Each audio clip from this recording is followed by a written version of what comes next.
Orxan bəy, bir izləyici yazır ki, atam bir ay bundan qabaq rəhmətə gedib, lakin bizə xəbər vermədən bir il öncə bütün əmlakını öz sevgilisinə hədiyyə edib. Bu zaman biz nə edə bilərik? Anam və bacı və qardaşlarım nə edə bilər?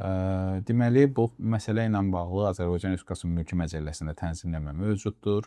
Düzdür, bu çox problemli bir məsələdir. Çünki bununla bağlı sırf bu maddə ilə bağlı Konstitusiya Məhkəməsi 2 dəfə şərh verib. Məsələnin kökü ondan ibarətdir ki, Mülki Məcəllə deyir ki, şəxsin ölümündən əvvəlki 2 il ərzində verdiyi bağışlama müqavilələrini onun vərəsələri müraciət edərək etibarsız sayılmasını və mirasdan məcburi pay hüququnun tanınmasını və pay hüququnun tanınmasını tələb edə bilər və məhkəmələrdə bu işlərdə baxılır və əslində vərəsə olmalı olan şəxslərin həmin əmlaka münasibətdə payları tanınır. Yəni burada əsas diqqət yetirilməli məqam əmlakın bağışlama müqaviləsinin notarial təsdiqli müqavilədən yəqin çox böyük ehtimal söhbət gedir. Çünki daşınmaz əmlakda avtomobil də hər bir halda notariusda bağışlama müqaviləsi əsasında verilməlidir. Çünki bunlar rəsmi reyestrdə qeydiyyata alınan əmlaklardır. Bu kimi hallarda artıq vətəndaşlar bu müqavilələrin sürətlərini əldə edərək notariat idarələrindən müraciət edərək məhkəmədə etibarsız hesab olunmasını tələb edə bilərlər. Digər məqam isə ondan ibarətdir ki, burada bir də rəsmi reyestrdə qeydiyyatda olmayan əşyalar var. Qızıl zinət əşyaları ola bilər, bahalı saatlar ola bilər və s. və ilaxır bu kimi şeylər ola bilər. Burada da əsas sübut etmə yükü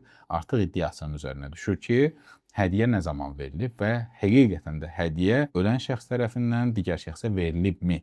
Bunu biz burada mən tövsiyə edərdim ki, analoji təcrübədən istifadə olunsun. Nə? Bildiyim kimi boşanma prosesində daşınmaz əmlak, avtomobil məsələləri heç okey. Bunlar tez həllini tapan məsələdir. Amma qızıl həmişə problemli olub.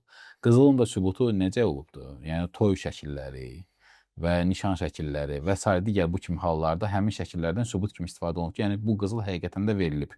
İzah edə bildim. Bunlar və məhkəmələrdə də mötəbər sübut kimi qəbul olunur. Bu кейsdə də, yəni eyni qaydada bu kimi hallarda bağışlamanın etibarsız sayılması üçün belə deyək, Instagram və Facebookda köhnə şəkillərə bir getmək lazımdır ki, nələrsə tapılsın.